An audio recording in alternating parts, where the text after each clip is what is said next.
Hello friends. 'కల్కి' cinema ఇప్పుడే చూసాము.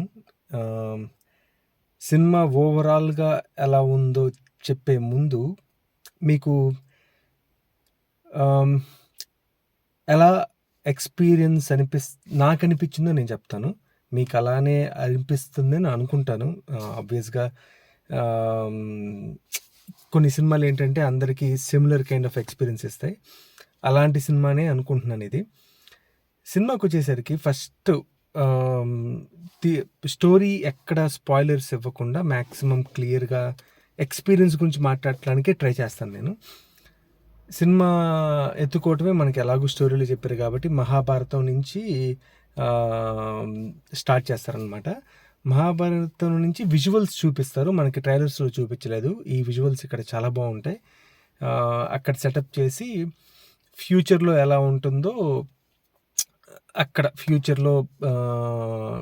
ఫ్యూచర్‌కి తీసుకొస్తారనమాట.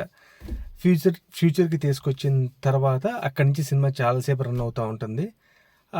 మహాభారతం నుంచి ఒక క్యారెక్టర్ ఉంటుంది.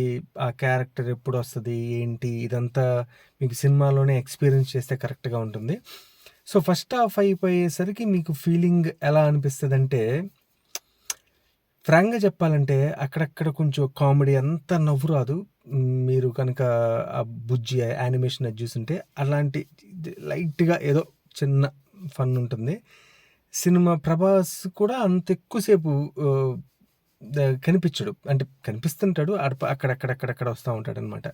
ఎక్కువ సేపు స్టోరీ డెవలప్‌మెంట్ కోసం మిగతా క్యారెక్టర్లు చూపిచ్చటం ఇవన్నీ అనిపిస్తది. అల్టిమేట్‌గా ఏం ఓకే అనిపిస్తది. ఫస్ట్ హాఫ్ అయ్యేసరికి మీకంత సూపర్ సాటిస్ఫాక్షన్‌గా అనిపిచ్చదు. బట్ అలా అని దారుణంగా అయితే అనిపిచ్చదు. ఆహ్, కానీ వీళ్ళు గ్రాఫిక్స్ మాత్రం ఏం తీశార్రా మాత్రం అనిపిస్తది ఫస్ట్ హాఫ్ అయిపోయేసరికి. సెకండ్ హాఫ్ స్టార్ట్ అయిన తర్వాత నుంచి ఫస్ట్ స్టార్టింగ్‌లో కూడా మళ్ళీ అలాగే అనిపిస్తది. ఏంటి మళ్ళీ ఇలాగే ఉంది. మనం ఇంటర్వ్యూలో చూస్తే 'నాగశ్విన్', 'ప్రభాస్' ఏమో సెకండ్ హాఫ్ అంతా 80% ఆహ్, యాక్షన్ అన్నారు. ఏంటి ఇంకా అంత ఏం స్టార్ట్ అవ్వలేదు అనిపిస్తది. కానీ ఒక ఒక ఒక చోట టేక్ ఆఫ్ అవుద్ది మూవీ. ఒక తను ఏ సినిమాలో చేసిందో తెలీదు. తను ఒక క్యారెక్టర్ ఎక్కడో చూసినట్టుంది ఒక అమ్మాయి అయితే. ఆహ్, తను తను స్టార్ట్ చేసిద్దనుకోవచ్చు మనం ఆ యాక్షన్ పార్ట్. అక్కడి నుంచి స్టార్ట్ చేసిన తర్వాత టేక్ ఆఫ్ అవుతది సినిమా. అక్కడి నుంచి అసలు మీకు ఒక్కో యాక్షన్ తర్వాత యాక్షన్, యాక్షన్ తర్వాత యాక్షన్ మనం ట్రైలర్‌లో చూసిన యాక్షన్ గాని, ఆహ్, ప్రభాస్‌ది అమితాబ్ మధ్య జరిగే ఆ యాక్షను, దాని తర్వాత వచ్చే సీక్వెన్సెస్ అప్పటికి మనకి ప్రభాస్ అదే ఫన్నీగా కొంచెం ఆ యాక్షన్ పార్ట్‌లో గూడా అలా ఎళ్తా ఉంటుంది. ఏంటి నాకు డౌట్ వచ్చిందనమాట నాకైతే. ఈ కొంపదీసి మన 'ప్రభాస్‌ని' ఏదో ఒక క్యారెక్టర్ ఆర్టిస్ట్ చేసేసారా ఈ సినిమాలో? మిగతా వాళ్ళందరూ డామినేట్ చేసేస్తారా అనిపిస్తే ఎక్కడో డౌట్ ఉంది. లేదు, ఎక్కడో 'ప్రభాస్‌ని' ఎలివేట్ చేస్తారు. ఆ టైం వస్తది. కరెక్ట్‌గా వస్తది అని అనిపిస్తా ఉంది. కానీ నమ్మకం కుదరట్లా. స్క్రీన్ మీద చూస్తుంటే మిగతా క్యారెక్టర్‌లే ఎక్కువ స్క్రీన్ టైమ్‌లో ఉంటున్నాయి. కానీ ఒక చోట మనకనిపిస్తదనమాట. యెస్. ఈ లాజిక్ తోటి, ఈ దీనితోటి మనకి అంటే సినిమాటిక్ లాంగ్వేజ్‌లో ఏమంటారో నాకు తెలీదు. జస్ట్ ఎక్స్‌పీరియన్స్‌గా మాట్లాడుతున్నాను కాబట్టి ఒక చోట మనకి ఓకే. దీన్ని లింక్ చేసుకొని 'ప్రభాస్‌ని' ఖచ్చితంగా ఎలివేట్ చేస్తారని మనకనిపిస్తది. అనిపిచ్చినా కూడా మనం ఎక్స్‌పెక్ట్ చేసినా కూడా అక్కడ చూపిచ్చే విధానం గానీ, అక్కడ స్టోరీని లింక్ చేసే విధానం గానీ, మన పురాణాలకి అక్కడి అక్కడ హై పీక్స్‌లో ఎళ్ళిపోద్ది. అక్కడ మాత్రం సాటిస్ఫై అవుతాం. ఓకే. ప్రభాస్‌ని ఇది కదా ప్రభాస్‌ని చూపిచ్చే విధానం. అబ్బా! అక్కడ ప్రభాస్‌ని చూపిచ్చినప్పుడు ఏమైనా Prabhas screen presence next level. అక్కడ చూపిచ్చినప్పుడు మనకొచ్చే ఆ కిక్ ఒకటుంటది చూసారా? అది అదిరిపోద్దనమాట. ఆ తర్వాత మళ్ళీ ఎండ్ టైటిల్స్ పడిన తర్వాత మీకు ఒక క్లిఫ్ హ్యాంగర్ వదులుతారు. అది కూడా సూపర్బ్‌గా ఉంది. అల్టిమేట్‌గా ఏంటంటే మీకు చాలా ఎక్కువ సేపు కనిపిచ్చేది అమితాబ్ ఎంటర్ అయిన తర్వాత ఆయన క్యారెక్టర్ చాలాసేపు ఉంటుంది, సూపర్గా ఉంటుంది. అక్కడక్కడ కొంచెం ఏంటా మరి ఇంత మరి టూ మచ్ పవర్ఫుల్గా ఉన్నాడు ఏంటా అనిపిస్తుంది, కానీ ఓకేలే ఉండొచ్చు, తప్పులేదు అనిపిస్తుంది అనమాట.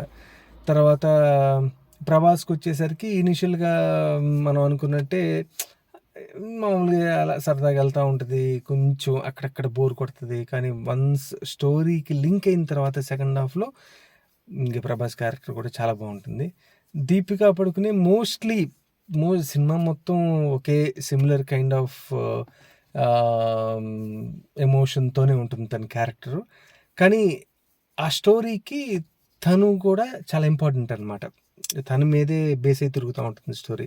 సో అందుకని ఒప్పుకొని ఉండొచ్చు. తర్వాత కమల్ హాసన్ కరెక్ట్గా చెప్పాలంటే చాలా తక్కువ సీన్స్లో కనిపిస్తారు. కనిపించినప్పుడు మాత్రం ఆ ఇంపాక్ట్ డెఫినెట్గా ఇంపాక్ట్ ఉంటుంది. ఇంకా చాలా క్యారెక్టర్లు ఉంటారు. ఒక క్యారెక్టర్కి దుల్కర్ సల్మాన్ ఉన్నాడు. నేను చెప్పేది ఏం లేదు, ఆల్రెడీ మనకి న్యూస్ వచ్చేసింది కదా. ఒక క్యారెక్టర్ విజయ్ దేవరకొండ ఉన్నాడు.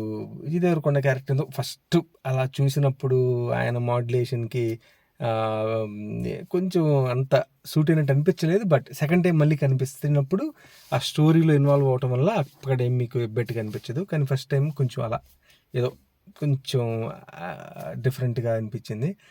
తర్వాత ఇంకా క్యారెక్టర్స్ చిన్న చిన్న క్యామియోస్, రాజేంద్ర ప్రసాద్ కానీ, తర్వాత మృణాల్ ఠాకూర్ కానీ, వీళ్ళందరూ ఆ స్టోరీకి ఇనీషియల్గా కొంచెం మనకి హెల్ప్ అవుతారు.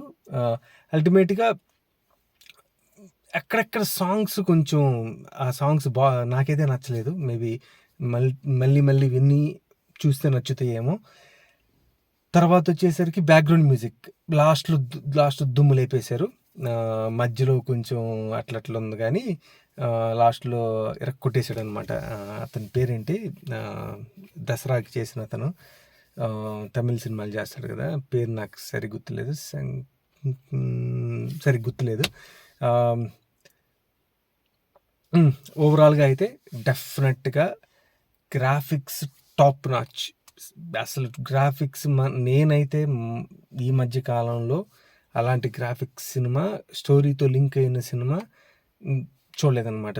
గ్రాఫిక్స్ వచ్చున్నాయి కానీ కొన్ని మూవీస్లో అది కరెక్ట్గా స్టోరీకి లింక్ అవ్వవు. గ్రాఫిక్స్ వరకు బాగుంటాయి, అంత మనకి ఎమోషనల్గా కనెక్ట్ అవ్వదు. ఇక్కడ ఎమోషనల్గా అంత కనెక్ట్ అయిపోయినా గ్రాఫిక్స్ మెస్మరైజ్ చేస్తే, ఆ మెస్మరైజ్ చేయడానికి కారణం కూడా ఎక్కడో స్టోరీకి లింక్ అయి ఉంటుంది. మీకు డైరెక్ట్గా అట్లా కనిపించకపోయినా ఒక రీజన్ ఉంటుంది, ఒక పర్పస్ ఉంటుంది. సో ఆ గ్రాఫిక్స్ చాలా చాలా చాలా బాగున్నాయి. మన ఇండియన్ స్క్రీన్ మీద అలాంటి గ్రాఫిక్స్ నిజంగా సూపర్. అసలు డెఫినెట్గా నేనైతే నా పర్సనల్ ఒపీనియన్ అయితే ఫస్ట్ హాఫ్ కొంచెం డౌట్ఫుల్గానే ఉంటుంది, నిజంగానే బాగుంటుందా అని డౌట్ఫుల్గా ఉంటూ చివరికి బయటకు వచ్చేటప్పుడు మాత్రం డెఫినెట్గా సాటిస్ఫై వస్తారు. Thank you.